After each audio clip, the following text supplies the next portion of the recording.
အားလုံးပဲမင်္ဂလာပါကိုဒီနေ့ဘာ topic လေးပြင်ဆင်ထားလဲဆိုတော့ဒီမှာပေါ့နော်ကိုလာမေးထားတယ်အများကြီးရှိကျွန်တော်လမ်းပြောင်းနေလို့ဘာလုပ်ရမလဲဆိုတဲ့သူတွေအတွက်ပေါ့နော်ကိုဒီနေ့ရောလမ်းပြောင်းတာနဲ့ပတ်သက်ပြီးတော့နည်းနည်းပြောတော့မယ်ပထမဆုံးအနေနဲ့ကတော့ကိုကလောလောဆယ်တော့ဒီ major မိတ်ဆက် blog တွေလုပ်ပြီးရပေါ့နော်ဒီ blog တွေဘာလို့လုပ်ပြီးလဲဆိုတော့တခါဒီမှာကကိုတို့ဘွဲအားကြတော့ကိုယ့်ရဲ့ဘဝမှာတခါကိုယူရမယ့်မေဂျာဖြစ်တယ်အဲ့ချိန်မှာနာမည်လေးလာလို့ကိုဒီမေဂျာကိုယူလိုက်ပြင်မယ်ကိုမတင်ချင်တဲ့ဘာသာရပ်မျိုးတွေဖြစ်နေရမျိုးတွေနောက်တော့ကိုစိတ်ဝင်စားရဲ့ဘာသာရပ်တွေဖြစ်နေမှာအဲ့လိုကြီးချောင်းမို့အဲ့လိုဖြစ်မှာဆိုလို့ကိုကဒီမေဂျာမှာဒါတွေတင်ရတယ်ဒါကတော့ဒီလိုဘာသာရပ်ပါဆိုကိုလုပ်ပြခြင်းဖြစ်ပါတယ်အဲ့အနေနဲ့မှာဆိုရင်တော့တချို့ပေါ့နော်နည်းနည်းအနောက်ရှက်ပေါ့တခြားចောင်းသားတွေအတွက်နောက်ဆက်နည်းနည်းဖြစ်သွားခင်ကိုတောင်းပန်ပါတယ်အားလည်းနာပါတယ်ဒါပေမဲ့ဒီနေ့မှာသူတို့လည်းဒါပေမဲ့ဟို Messenger မှာအများကြီးလာပြောကြရဲကျွန်တော်လည်းလမ်းပြောင်းနေလို့ပါကျွန်တော်ဒီလိုဖြစ်ပါတယ်ဒီလိုလုပ်ထားပါတယ်အဲ့လိုလူတွေတော့ကိုဘာပြင်ဆင်ထားလဲဆိုတော့ပထမဆုံးအနေနဲ့တော့ဘုံတို့လူငယ်အားလုံးမှာလမ်းပြောက်တယ်ဆိုတော့မရှိသေးဘူးပေါ့နော်လမ်းမဖောက်သေးတာပဲရှိတယ်ဒါမှမဟုတ်လမ်းဖောက်ဖို့လမ်းစာမတွေ့သေးတာပဲရှိပါတယ်ခင်ဗျတချို့ဒီမှာကျောင်းမတက်တဲ့သူတွေပေါ့နော်ကျောင်းမတက်ဘူးဆိုရင်တော့တချို့အမှန်နဲလို့မတက်တော့ဘူးတချို့ကြလည်းမိဘအင်္ဂလိပ်ပြဿနာကြီးကျမ်းမာရေးကျောင်းပဲဖြစ်ခေတ်ကျောင်းပဲဖြစ်ဘလို့အကျောင်းအားနဲ့မတက်တဲ့ပေါ့နော်တချို့ဘာတွေလုပ်တော့ဆိုကိုယ်ပိုင်တက္ကသိုလ်တွေမှာတက်တာမျိုးရှိရဲဒါမှမဟုတ်ရင်လည်းဒီနိုင်ငံခြားတက္ကသိုလ်တွေကနေပေါ့နော်အဲ့လိုမျိုးဒီပလိုမာပြန်ယူရမျိုးရှိရဲဒါမှမဟုတ် IGCSE ကို GED လို့ဖြည့်ပြီးနိုင်ငံခြားထွက်မှာရှိရဲဒီမှာနိုင်ငံခြားထွက်မယ်ဆိုတဲ့နေရာမှာလည်းမျိုးရှိရဲပေါ့နော်အကုန်လုံးလူငယ်အားလုံးရွေးကြတာနောက်ဆုံးမှာပတ်စံနေအများကြီးရှာနိုင်ခြင်းလို့ပဲလေဟုတ်တယ်မလားအဲ့တော့ဂျာနိုင်ငံခြားထွက်တာတော့အားပေးရဲနိုင်ငံခြားမှာကျောင်းသွားတက်မှာလားဒါမှမဟုတ်နိုင်ငံခြားမှာအလုပ်လုပ်မှာလားဒါမှမဟုတ်ကျောင်းတက်ရင်လည်းအလုပ်လုပ်မှာလားအဲ့လိုမျိုးနှစ်ခုလုံးလုပ်နိုင်ရင်တော့ပိုကောင်းတာပေါ့ဒါပေမဲ့အဲ့လိုတွေလည်းမလုပ်နိုင်ဘူး IGCSE လည်းမတက်နိုင်ဘူးGED ကြလည်းငွေကုန်ကြီးရများရင်နိုင်ငံခြားတက္ကသိုလ်လည်းမတက်နိုင်ဘူးဆိုတဲ့သူရဲ့ဂျာလမ်းပြောက်တယ်ဖြစ်သွားရောဒါဆိုရင်ဘွယ်ကြီးအမှဒီပညာတက်တာတော့မဟုတ်ဘူးပေါ့နော်ဒီမှာဆိုရင်ပညာရက်ဆိုတာတက်ပညာမျိုးတွေလည်းရှိသေးတယ်ဥပမာဆိုဟင်းချက်တင်ပါလားဒါမှမဟုတ်ရင်အချီထိုးလက်မှုအဲ့လက်မှုအပညာတွေဆက်ချုပ်တာတွေလုပ်မလားဒါမှမဟုတ်ဂီတာတွေတီးမလားဂီတာတီးဆိုလည်းဂီတာကိုကျွမ်းကျွမ်းကျင်တီးအောင်ဒီလုပ်လို့ရတယ်ဒီမှာအလုပ်တိုင်းခွင့်တိုင်းနေနဲ့ဘာလို့လဲအောင်ဆိုတော့ဒီခေတ်ဆိုရင်ဒီညပိုင်းမှာဘားတွေပါပေါ့စားတော့ဆိုင်မှာ amplet တွေဝိုင်းဒီမှာဖြော့ပြီးငွေတအားရတယ်ပေါ့နော်ဒါမှမဟုတ် shopping mall တွေပိုင်းမှာဒီလိုက်ပြီးတော့တီးခတ်မလားအဲ့လိုမျိုးရမယ်ဂီတာတီးဆိုလည်းကျွမ်းကျွမ်းကျင်ကျင်ပညာတစ်ခုတင်ယူထားရင်တော့ရပါတယ်ကိုဝါသနာပါနဲ့ဒီခေတ်မှာပတ်စံအများကြီးရှာလို့ရကိုဆိုစာရေးရဝါသနာပါတော့ဒီမဂ္ဂဇင်းတိုက်တွေမှာကိုကဆောင်းပါးရေးပြီးပတ်စံရှာတယ် content creator တွေပါဒီခါလေး freelance လုပ်တာမျိုးရှိရဒီမှာလည်းအဲ့လိုတချို့စာရေးဝါသနာပါတွေဆိုအဲ့လိုမျိုးအလုပ်တွေလုပ်ကြရပေါ့နော်အဲ့တော့ကိုမေဂျာနဲ့ယူထားအဲ့လိုကျွမ်းကျွမ်းကျင်လုပ်နိုင်တော့ပိုကောင်းတာပေါ့နော်ဒီမှာဆိုရင်နောက်ထပ်ဘာတွေလုပ်လို့ရအောင်ဆိုတော့အဲ့ကိုထားပါကိုပညာရက်တခုကျွန်တော်အဲ့ဒါဗီဒီယိုရိုက်ပြီး YouTube မှာတင်လို့ရ YouTuber ပြန်လုပ်လို့ရတယ်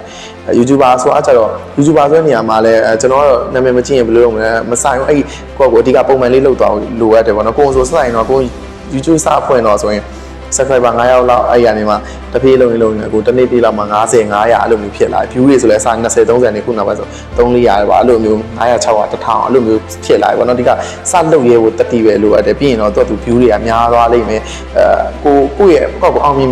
်ကိုယ့်ရဲ့ level တစ်ခုမှာတော့ကိုကအနည်းဆုံးတော့လူတစ်ယောက်ကလေဘာမှလမ်းပြောင်းနေဆိုဘာမှလက်လုပ်ခဲ့တော့ထိုင်နေလို့မရဘူး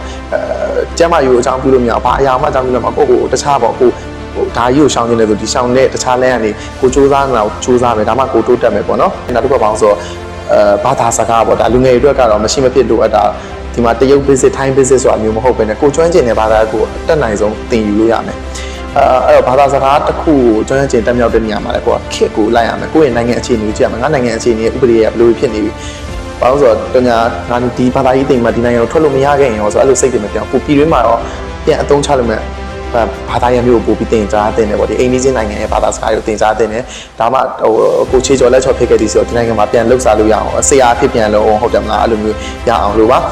ဒီဘာသာစကားတင်တဲ့ကြောင်မှာလည်းကိုကျွန်တော်ပတ်စံမရှိဘူးဆိုတဲ့သူတွေတွေက YouTube ရှိပါတယ်အကိုဘေးကုံမာပေါ့ဆိုတဲ့သူတွေအတွက်ဆိုရင်တော့အကုန်လုံးလက်ဖေးဆိုင်လို့အောင်ပါ Wi-Fi free ရတဲ့နေရာမှာလက်ဖေးတော့ပို့လောက်ပြီးတော့ကိုဗီဒီယိုအရင်ထောင်းနေမယ်ကွာပြီးရင်အားလက်ချိန်မှာပြန်စီတစ်ပတ်ကို3ရက်လောက်ပဲလုံးဒီလိုတစ်နှစ်ခွဲ2နှစ်လောက်လုပ်လိုက်မယ်ဆိုရင်တော့အဲ့ဘာသာစကားကိုတော့အကျုံးဝင်ပါပြီဒါရလမ်းပြောက်တင်ရဆိုတဲ့သူတွေအတွက်ပါကိုခုနောက်ပိုင်းမှာတော့ခုနပြောလို့အကြောင်းတက်တော့မဲ့သူတွေမှာလည်းအမှန်နဲလို့ဆိုလမ်းပြောင်းရမျိုးရှိရပေါ့နော်အမှန်နဲရဆိုတာဘယ်လိုအမှန်နဲကို200နေ300အောက်သမားတွေဆိုရင်တော့ကိုကဒေးထက်အဝေးကိုပို့ပြီးအကြံပြုရအဝေးတင်ဗီဇာကောင်းတာတွေယူပြီးတော့ဒီအလုတ်ကိုင်းခွင်ထဲမှာကောင်းတာများသောအားဖြင့်ပါလို့ဆိုတော့မြန်မာပြည်မှာဘွဲနဲ့အပြန်အလုံးမလုတ်တာမျိုးတွေရှိတယ်ပေါ့နော်အဲ့တော့ကြာ ဒီပွဲကိုရိုးရိုးပုံမှန်ပွဲလောက်ပဲအဝေးပဲယူလိုက်ပြီးတော့ဒီမှာအလုတ်ကင်မှာတော့ပိုကောင်းအောင်လုပ်မယ်ဒါမှကိုပွဲရနေရာတို့အတိုးနဲ့အကဲအဲ့လိုမျိုးဖြစ်တာမျိုးရှိတယ်300နဲ့350ကြားတွေမှာဆိုရင်တော့ရိုးရိုးတက်ကတူကြီးမှာဆိုဝိဇာမီစာကောင်းကောင်းလေးရရဲအဲ့လိုမီစာမှာဒေးယူရင်လည်းယူဒါမှအဝေးယူရင်လည်းယူအလုတ်ရှိတဲ့သူတွေကတော့ဒေးမယူပါနဲ့အဝေးပဲယူပေါ့နော်ဒါပေမဲ့380 400ပေါ့ကျွန်တော်400နီးပါးလောက်ရှိရဲဆိုတော့ထူးချွန်တက္ကသိုလ်တွေမှာတက်လို့ရရင်မှာဆိုဝိဇာနဲ့သိပ္ပံတက္ကသိုလ်တွေဆိုရန်ကုန်တို့မန္တလေးတက္ကသိုလ်တွေရန်ကုန်တက္ကသိုလ်အဲ့အမျိုးတွေမှာဆိုရင်ဘာယူမလဲဆို Law IR PS CS မြန်မာ English အဲ့ယူလို့ရတယ်ဘာလို့အဲ့ယူတိုင်းလို့ဆိုတော့ခုနပြောလို့အဲ့အားလုံးကနောက်ပိုင်းမှာအလုပ်တီးကြရှိနိုင်တဲ့ဘေးချာတွေဖြစ်တယ်အဲ့ဒီတိုင်းလေးအကြောင်းကြီးအလုပ်ခွင်နဲ့ပုံများတယ်ပေါ့နော်အဲ့တော့ဟိုနောက်များလူငယ်အားလုံးယူကြနောက်ဆုံးမှာပတ်စံနေအများကြီးရှာနိုင်မှုပဲမလားတော့じゃအလုတ်ကိုင်းခွင်လန်းနေဒီမေဂျာရပို့ပြီးတော့များတဲ့အတွက်ဒီမေဂျာကိုညွှန်းတယ်နောက်ခု400ကျော်သမားကြီးမှာနောက်ထပ်သွားလို့ရမယ့်နေရာဘာလို့ဆို UFL ဘာသာစကားသင်တယ်တခုရဲ့ကိုရွေးပေါ့ကိုတို့ရွေးချင်တဲ့ဘာသာရဲ့တခုကောင်းကောင်းမွန်သင်ဒီကအဲ့တက္ကသိုလ်ကပွင့်ရိုင်ကိုအရှုံးလုံးဝမရှိပါဘူးနောက်တစ်ခုကဘာလို့ဆို engineer တက္ကသိုလ်တွေသွားပါနောက်ထပ်400ကျော်သမားလို့ကွန်ပျူတာတက္ကသိုလ်ဟိုပါလို့စုံစမ်းစီစဉ်တယ်ကွန်ပျူတာတက္ကသိုလ်တွေကိုယ့်အတွက်နောက်ပိုင်းမှာအခွင့်အလမ်းပို့ပြီးတော့ကောင်းနိုင်မဲ့တက္ကသိုလ်တွေပေါ့နော်400ကျော်ရေဆိုစေဝါကျွမ်းကျင်တို့စေဝါနဲ့ဆိုင်တဲ့တက္ကသိုလ်တွေရတယ်ဥပမာ NEST ကိုစေဝါကျွမ်းကျင်တို့စေပညာနဲ့ပတ်သက်တဲ့အလုပ်မျိုးပေါ့ရိုးရိုးတက္ကသိုလ်တွေမှာတက်လို့ရမယ်အဲ့ဒီအလုပ်ကိုင်အခွင့်အလမ်းတွေပို့တော့တေးကြတယ်ဒါပေမဲ့ကို့အမကကျွန်တော်480ကျော်ရဲ့900ကျော်ရဲ့ဆိုတဲ့သူတွေကတော့ဘာမှမီမနေတော့စေတက္ကသိုလ်သားသွားပေါ့နော်အဲ့ဒါစေတက္ကသိုလ်ကသိပ္ပံတွေပဲရမယ်ပေါ့နော်စေတက္ကသိုလ်တွေမှာပဲပြန်ပြီးတော့လုပ်ပါဒီညမှာအားလုံးပဲလမ်းပြောက်တယ်ဆိုတော့မရှိဘူးပေါ့နော်ကိုယ်တိုင်လမ်းမဖောက်ရသေးရတယ်လမ်းစာရှာမတွေ့သေးရတယ်ပဲရှိပါတယ်ကိုဒီနေ့အကြံပြုရတော့ကိုတို့ဒီနေရာမှာဒီအရာကြီးရှိနေလို့ဆိုတာထက်ဒီဟာလေးကိုခဏကွင်းထားပြီးတော့ကိုတိုးတက်အောင်ဘယ်လိုလုပ်ရမလဲဆိုတာပဲအဓိကတော့လောက်တာပေါ့ဆိုတော့အသက်တစ်နှစ်ကြီးရင်လည်းကိုတော့ပဲဒုက္ခရောက်လိမ့်မယ်အဲ့တော့ကျတော့ဒီဟာနဲ့ဒီမှာမနေချင်ဘူးဆိုဒီတခြားနေရာမှာပဲနေလိုက်တခြားနေရာမှာကိုယ့်ရဲ့အရေးစင်ကိုတိုးတက်အောင်လုပ်ပါလုပ်လို့ရရင်ဒီလမ်းနေလည်းအများကြီးရှိပါတယ်ခင်ဗျာကိုတို့လမ်းစာမတွေ့သေးရပဲရှိပါတော့အဓိက YouTube ကိုကောင်းကောင်းသုံးတတ်ရင်တော့အဆင်ပြေပါတယ် YouTube မဟုတ်ရင်တော့ Telegram တွေမှာလည်းဘာသာစကားသင်ကြားမျိုးရှိပါတယ်